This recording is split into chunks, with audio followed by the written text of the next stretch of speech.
Welcome back. Let's talk to Ronnie Chopra. He's an author at Wall Street Wires. Morning to you, Ronnie. Good morning. FTSE 100. Let's pull up the slides as if by magic.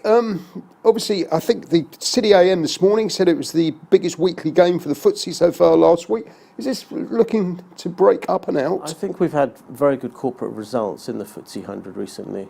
And also, I've said on your show before that amongst all the global markets, this one has the lowest price earnings ratio. So the fundamentals are very good and the market is undervalued for the FTSE 100. Adding to the weakness in the pound, I mean, against the dollar it's picked up a little bit, but it's still hovering around the 130 level.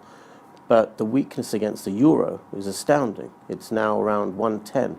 So the pound has come down 10-15% against the euro in the last few months. And so UK companies look even more attractive from a European point of view. So there should be a lot more merger and acquisitions activity amongst FTSE 100 companies from European companies.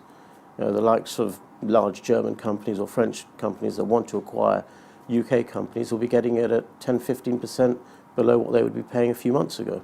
So add that to the low price earnings ratio, we have dozens of companies on P ratios of under 12 in the FTSE 100, which, as I was saying, is much lower than what global markets value their companies at. But how much of this is about currency? How much about this is politics? How much of this is really about earnings? How much is really about... I mean, obviously, earnings are good. Political situation is a little unstable.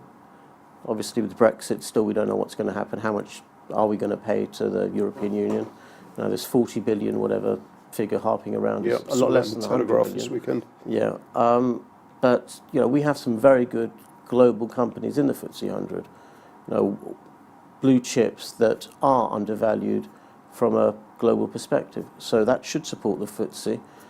Obviously, we are at the beck and call of what happens on Wall Street because, you know, the old saying, if they sneeze, we catch a cold. So if the markets in the US do come off, which I foresee that happening, and have been for a while, then obviously then the FTSE 100 will come off as well, unless of course the pound weakens considerably.